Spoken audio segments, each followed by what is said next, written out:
Carlson? You there, Looks like Jenny? She's on the phone. she's on the phone. Oh, and Thunder beat writer Eric Horn. How's it going, Eric? Oh, it's great. Great day in America. Soon to join us, maybe, from Phoenix, where he'll be covering the college football playoff, will be columnist Barry Trammell. And our other Thunder beat writer, Anthony Slater, is in Los Angeles, where tonight he's going to cover a special ceremony honoring Russell Westbrook for his overall gifts to UCLA, contributions there, and the player he's become. Guys, but let's start off here. Darnell, we're approaching the midway point. In fact, I think I calculated this morning. We'll get to the 41 game point late next week. And so the Thunder, if things go like you think, they play the Lakers on Friday night, I think they'll be on a 58 win pace, if my math is right. That's a lot of wins, and 41 games will be a pretty good sampling. What can we say we know with confidence about, first, Billy Donovan? I think that he's really trying his best to implement some new ways of playing, and ball movement being one of them, player movement being the other. I think you're seeing some of it looks the same offensively, but I think a lot of what this team used to do, you're kind of seeing fade a little bit, and I think that's the biggest thing that they wanted when they brought him in, and I think that's the biggest thing that he's done so far. And he's really been good, I think, communicating that to the players and getting them to continue to play at a high level night in and night out. But I think the biggest thing is some of the things offensively, which they wanted to see. We called it tactical competence. I think you're seeing a lot of that now with Billy Donovan. Sam Presti called it that. Jenny, what do you got confidence in saying about Billy Donovan after almost 41 games? Maybe she's on the phone still. She's on the phone. Still on the phone. How about you, Eric? What can you say with confidence we know now about Billy Donovan? I could say that he's definitely not afraid to shake it up, and he's definitely not afraid to admit that he made a mistake in certain regard. The shake it up part would be being able to bring in Cameron Payne, the rookie, and sit down DJ Augustine for long stretches. I mean, DJ Augustine's gotten some DNPs the last couple of weeks in expense of Cam Payne. And in terms of admitting he made a mistake, I mean, I think that he's been able to go to Anthony Morrow even after not giving Morrow extended minutes in the early stretches of the season and giving more to Kyle Singler. He was able to go back and come back to Anthony Morrow and get him back into the rotation more prominently. So I think that's kind of a direction that's different from what Scott Brooks was bringing. And Scott Brooks was kind of stuck with the certain rotation that he had going on. But Billy's shown that he's been able to take some chances and experiment with some things and try out some different lineups. Jenny Carlson, the Thunder is approaching a 58-win pace. Darnell says we can tell by so far that Billy Donovan's trying to do some things with some success offensively. Eric says we know for sure that he's going to make some changes. He offers as evidence the whole Cameron Payne, DJ Augustine handoff. What are you confident that you know about Billy Donovan thus far? Well, I think that his willingness to try some different things is pretty clear. You know, it looked to me like the Singler to Morrow thing was a trial run for Singler, and then clearly Augustine, he wanted to see what he had, and then Cam Payne, we're getting a chance to see that. So I think he does have a willingness to do different things. We've seen him go with that small lineup and to great success. So I think he has been willing to change and adapt and sort of season to try a few things out. So that's kind of exciting. You know, the offense and, you know, how much they're moving the ball, is it better? Is it the same? I mean, I think that's open for debate. You know, clearly when you have in-game scenarios, you're going to have your stars that will take control, you know, whether that's by design or them just taking it into their own hands. So I'd like to see a little more ball movement. I'd like to see a little more trusting of other guys in the offense. But, you know, in those late game situations, it's just hard. I think Hards that are those stars that are sort of hardwired that way to get away from sort of not putting the ball in their hands. So I've liked what I've seen out of Billy Donovan, and I think that the returns have been positive as he's willing to adjust. It's going to be interesting to see if in playoff scenarios is that willingness going to be there to adjust as quickly as he has, or to eventually adjust. I know some people would say it wasn't quickly enough with some of these things. How will he adjust come playoff time? That's a big question mark. Jenny, let's stay with you. Pick one. You could talk about Kevin Durant, the 2016 edition, or Russell Westbrook, 2016 edition. What do we know new? What's the most, what do you know with confidence new about one of them? Well, I think that we've seen with Durant's absences that have been mixed in with these minor injuries, and he's come back from those a couple different times. I think you see him, clearly he's, the offensive weapon that he is. But I think we see how what a difference he can make defensively, especially when he's locked. I think we've seen that lineup get a whole lot better defensively when Durant's around.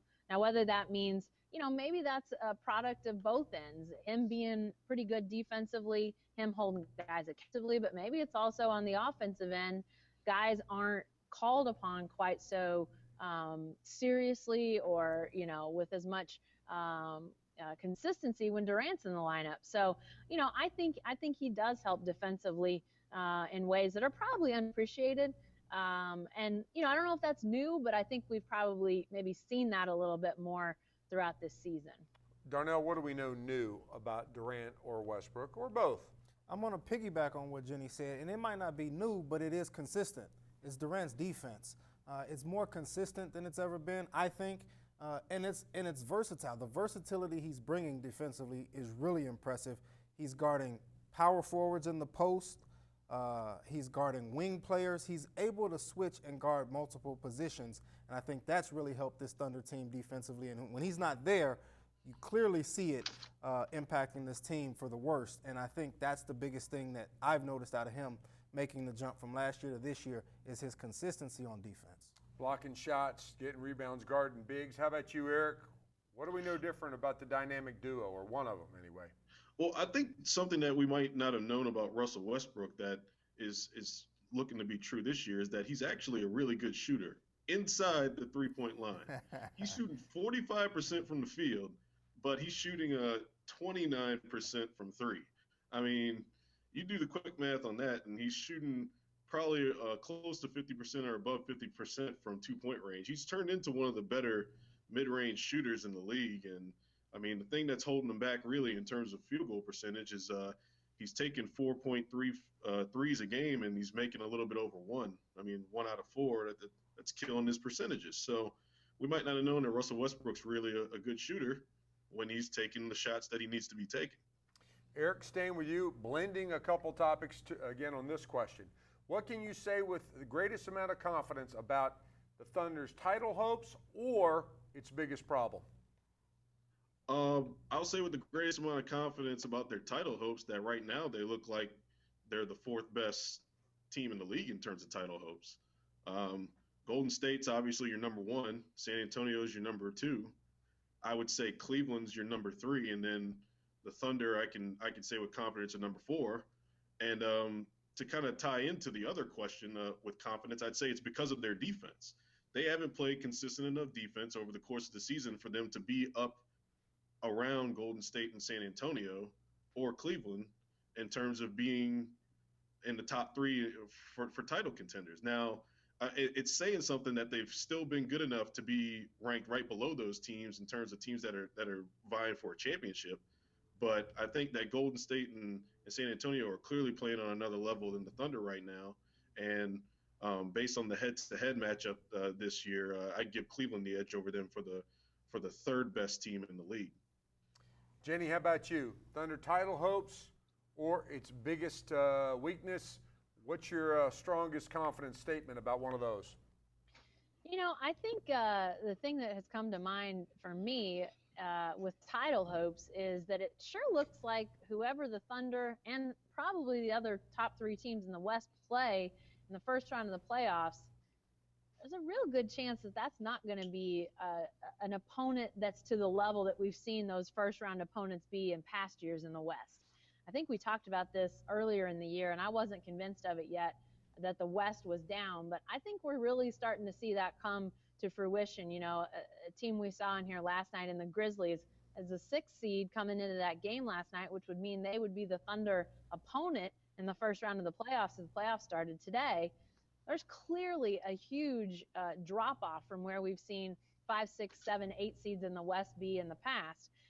So what does that mean? It may ease the Thunder's road to get to, say, the Western Conference Finals or even the finals, but it also means the same thing for teams like the Warriors and the Spurs, and that those first-round opponents, to me, don't look like they're going to be the world beaters of year past. What about it, Darnell? What's the strongest statement you can make about the Thunder's title hopes or its biggest weakness? I'll give you one of each. Their biggest strength to me is that they've got 2 of the best players in the world, Kevin Durant and Russell Westbrook. That gives them a chance in any series to have the 2 best players on the floor in most series. Until they get to the Warriors, then they'll have 2 of the best 3 players on the floor. You have to throw Steph Curry in there. That's debatable even. But I would say 2 of the best 3 players. So that to me is their biggest strength. And no one can stop either of those guys. And so that's going to give them a tremendous advantage in any series. The biggest concern, obviously, far and away is defense. So I'll give you a different one. To me, it's depth and the consistency with which other guys bring. I haven't seen a consistent performer on either end of the floor for this team beyond Kevin Durant and Russell Westbrook. I think they need a third guy, not just a third scorer, but someone who's going to bring something consistently every night on either offense or defense. And I don't think they have that guy just yet. Serge Ibaka should be that guy, but he struggled with inconsistency. Dion Waiters, we know, is inconsistent. So I think they really need a third guy to step up. Beyond defense, which is far and away the biggest concern, I think, it's who's going to be that third guy to be consistent. The business plan was built with Ibaka being that guy. Lately showing some signs of, but you're right, especially on the offensive end, not there. Guys, let's switch gears a little bit, go to the league. Last night, a so-called clerical error cost Portland the services of none other than its second leading scorer against the Clippers. C.J. McCollum didn't get to play because his name didn't wind up on the active-inactive list the right way. The league disqualified, under league rules, he was disqualified. So, Eric, I'll start with you. Fill in the blank. That's what we're playing now. Fill in the blank. The C.J. McCollum rule is blank. Ridiculous, but fair under the rules. Doc Rivers, who in the Clippers, who Portland was playing, even said that in the past couple of years, they've done it twice. They've left Danny Granger off their roster before. But Doc also said, hey, it's on them to make sure they've got the roster right. So I think it's ridiculous, the active rule where you have to have a certain amount of active players and you have to have a certain amount of inactives. You have to have 2 inactives and 13 active players out of your 15 players available. And this is kind of perfect because it's going to tie into the story that we're going to be doing during the All-Star break on some of the stranger rules in the NBA. So as things like this keep popping up, I'm just going to keep adding them to my list of things that I'm going to mark off on the story. But I do think it's fair in that you got to be able to sign off on those sheets and know who's in and who's out. But it's rather ridiculous. I mean, they clearly knew that C.J. McCollum was going to be a guy that needed to be in this game and not whoever it was on the list. Luis Montero, I believe, was his name. Darnell, coming to you next. You know, that ridiculous thing reminds me of, what do they got, some sort of little league score sheet that they don't have room for enough names? Is that they need to print a larger score sheet? I don't know why, but you fill in the blank on that one. Well, I'm known for impersonations around here. I've done Shaq in the past. I loved it. I can get ready to go into a Stephen A. right now. It's asinine. It's ridiculous. It's absurd. It's beyond belief. I can keep going. But the word I will settle on is senseless. I mean, it's a senseless rule. It makes no sense whatsoever. Who cares how many players you have active versus inactive? I mean, just make all 15 active, or 14, 13 if you have that many on the roster, and let them all be eligible to play. I don't understand why the NBA has this rule where only a certain amount of guys can suit up. I think it's actually good that this happened to the Portland Trail Blazers because now the league's going to have a chance to look at it and say, well, why do we have this rule? And maybe it's a story that we need to do. Examine why they have this rule because to me it just doesn't make any sense. It's also a thinly veiled comment by you to try to get Mitch McGary out of a suit. That's right. They got to play Mitch McGary. Right. into the warm-up. right. Here we go. Okay, here we go. Hey, Mitch McGary. okay, Jenny, fill in the blank. The C.J. McCollum rule, that's what I'm calling it, is blank. It's the rule. I mean, I get that it may be silly, it may be stupid, but until they change it, you have to abide by it. So if you think it's dumb, I mean, this was sort of like that Des Bryant catch, no catch thing. Like if you think the rule's dumb, well, then you got to go change it. But right now, it's the rule. And you got to pay attention to this stuff, and you got to make sure all the guys that you really want to play are on that list. So, I mean, I don't know why it's necessary, but for now, it's the rule. And if you're going to have rules, you got to follow them. This is a day Sorry, of, Stephen A. Sorry, Mitch McGary. Sorry. Okay, we're playing fill in the blank, and we have another so-called reference. I'm talking about the so-called Euro step, which Russell Westbrook put into play and then gave us an instant replay on last night against when the Thunder played the Memphis Grizzlies. He did his own instant replay. Anthony Slater wrote about it in his story on News OK right now. So, Jenny, I'm coming back to you on this one. Fill in the blank. The Euro step is blank. Well, it's probably traveling, to be quite honest with you, but but aren't a lot of plays in the NBA traveling? I mean, come on. If they called every traveling play in the NBA, we'd never get the game over. Of course, if I go back to my previous answer, the rule is the rule. Maybe they should start calling traveling more. I don't know. But it seems like, I'm not sure Westbrook's was, but I think those Euro steps get into situations where guys are taking too many steps. That's just my personal opinion. We'll see if Jenny can apply the rule to all three of her fill-in-the-blank answers. We got one more. I don't think he'll make it to three. Eric, the Euro step is blank. The next big internet dance move to take over for the dab. Did you see Westbrook, Durant kind of the little rock back and forth and they were doing it? And Durant was so caught up on it when he was doing it that he missed Russell Westbrook trying to give him a high five after the play. Durant was doing this, and Westbrook had to like stand around for a minute and be like, hey, I'm right here, man. Look, I'm finished doing mine, so you finish doing yours, and we can go on with our lives. But yeah, I don't think it's traveling. I mean, I counted the steps, and I like turned to Anthony. I'm like, the Euro, that's traveling, right? And then I looked at it again, and it's not. And it's difficult, is what it is. I respect the heck out of the guys that can pull it off at speed like that, especially Westbrook and Dwayne Wade. We've seen him do it time and time again. Tony Parker. So when those guys can pull it off, more power to him, man. It just makes the game great. That wasn't even Westbrook's best move last night, though. His best move was when he got frustrated after a certain call happened, and he ran up the stanchion like Bo Jackson in that game where he ran up the outfield wall. Nobody caught that except me, and I told Anthony about it. He went back and put a video of it up on his Twitter, and Westbrook ran halfway up the stanchion, and he was almost horizontal. It was ridiculous. It was absolutely ridiculous. What does he think he is, Dracula? Dracula, Bo Jackson, conquistador. We'll get to that. Don't go there yet. Hey, Darnell, the Euro step is what? It's sweet. That's what it is. It's a sweet move. It's not only sweet, but it's effective, and it's even deadly because you can't really guard it. You're sitting there expecting to take a charge, and then all of a sudden a guy goes this way, and then he goes that way. Do it again, Eric. Well, he's with the hands. So I love the move. I don't think it's traveling, by the way. That's it. It was funny, man. It was so funny. It's a little bit like the Roomba. You know, the Roomba's got one of those. You need to take your wife to dance lessons. You'll learn that. And they'll teach you Euro step. I like it. I like Euro step revolution. That's for you, Jason Kersey. All right, last fill in the blank. Westbrook showed up at the Peak yesterday dressed like this. Paige Dillard, I think she's going to throw it up there for us. Dressed like this, okay? Now, fix that in your mind if it isn't there already. Darnell, Westbrook's latest fashion statement was blank. a hot mess. Where I'm from, that's what they call that. That's a hot mess. You don't come out the house with an area rug on your body and a hat made of wood. I mean, now, I'm not the most fashionable guy. Wait I a know minute. I know you don't wear an area rug to work. That's what I know. There is no fashionable guy on this hangout. There is one fashionable woman on the hangout. We'll get to her last. Eric, coming at you.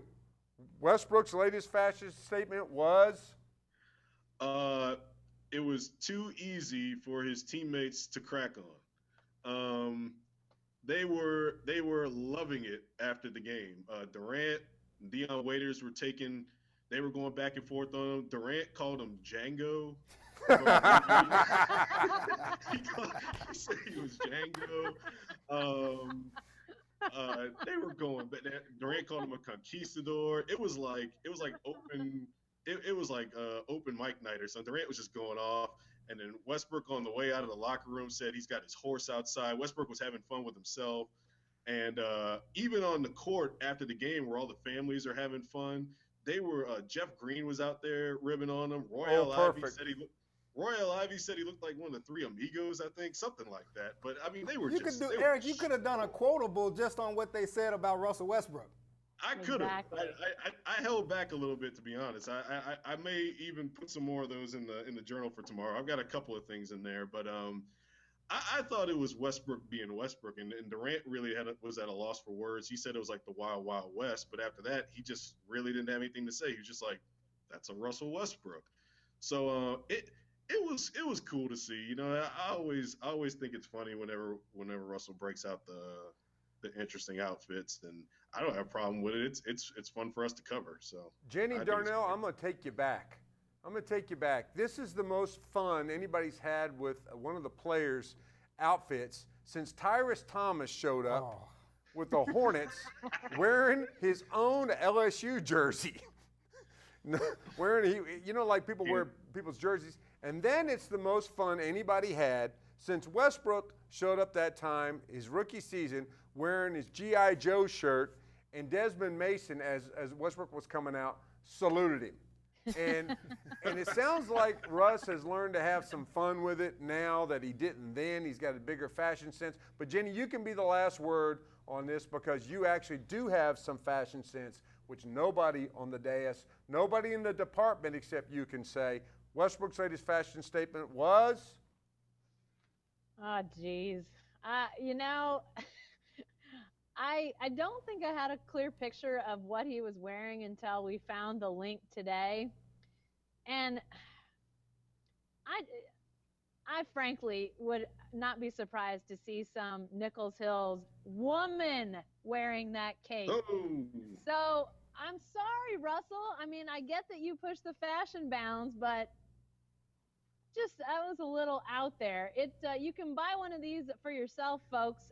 It's on sale, $120 on the JewelsB.com website. It was originally $299, but you can save 60% right now. This is the Blackfeet wool cape. You could also get the Ottawa wool cape, the Apache wool cape, or the reversible lumberjack wool cape. That's what I'm saying. It's a cape. It's a cape, not a poncho. It's a cape.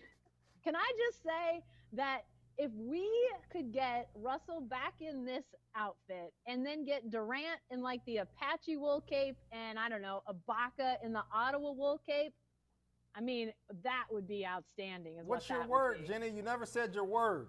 She said out there. What was my word? Fill in the blank. Oh, fill in the blank. I would say it was too much. Too much. That's pretty good. And by the way, I'm not gonna- the only one who knows fashion. This is Darnell's hat, ladies and gentlemen. He's got the riding hat. Straighten it out. Yeah, straighten it out a little bit, Jenny. You're making me look bad. Straighten it out a little bit. Put your hand in there. Fluff it up. Wear it. That's not mine to wear. Fluff That's it up. yours. Punch it up a little bit. Tally There ho. you go. That's There we go. if we're filling the blank on Darnell's hat, I would say tally ho. Since we're not, I'm going to use the good, the bad, and the ugly. Look like Clint Eastwood in a spaghetti western. You do you, Russ. Don't get it twisted. I do this. I do this. I do this. That's all for Don't this get it edition of Thunder Thursday, but you can stay with the best coverage team anywhere. Every day at News OK and every morning in the Oklahoman.